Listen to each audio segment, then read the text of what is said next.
মক্কার ঘরে ফজরেরও নামাজ পড়ে, আয়না দিয়া আপন শুরু দেখে আপনায়।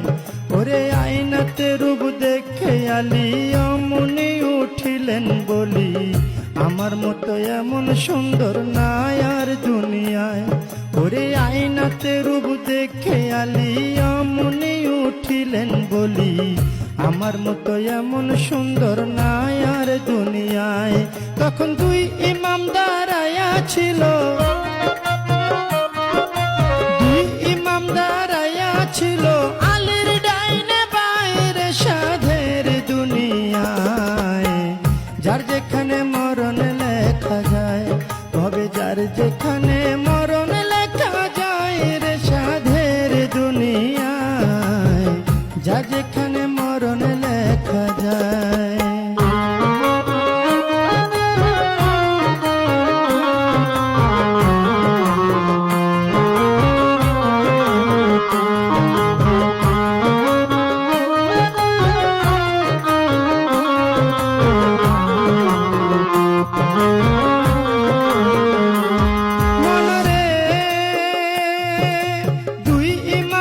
পিতার ধারে শুনে নাব্বা কই আপনারে, আপনার চেয়ে বেশি সুন্দর আছে আমার মার।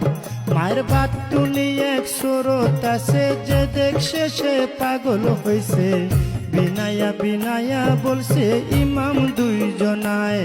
ওরে এই কথা শুনিয়া আলী গুসাতে বলিলেন খুলি, দৌড়াইয়া তখন আলী ঘরে চইলা যায়।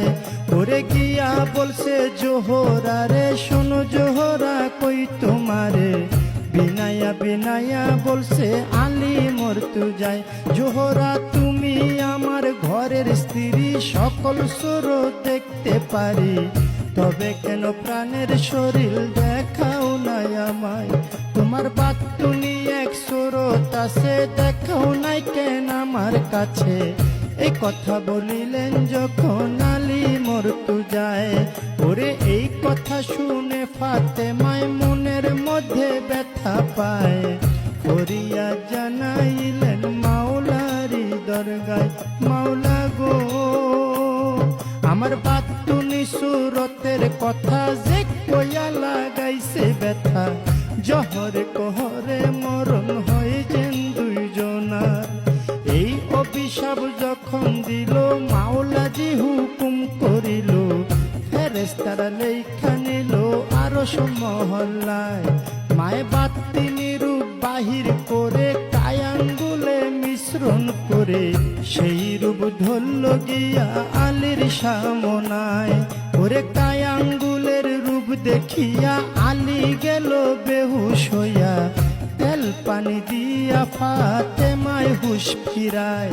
ওরে হুশ ফিরিয়া আলী ঘরের বাইরে গেল চলি, নিরালা জাগাতে বসলো আলী মরতু যায়।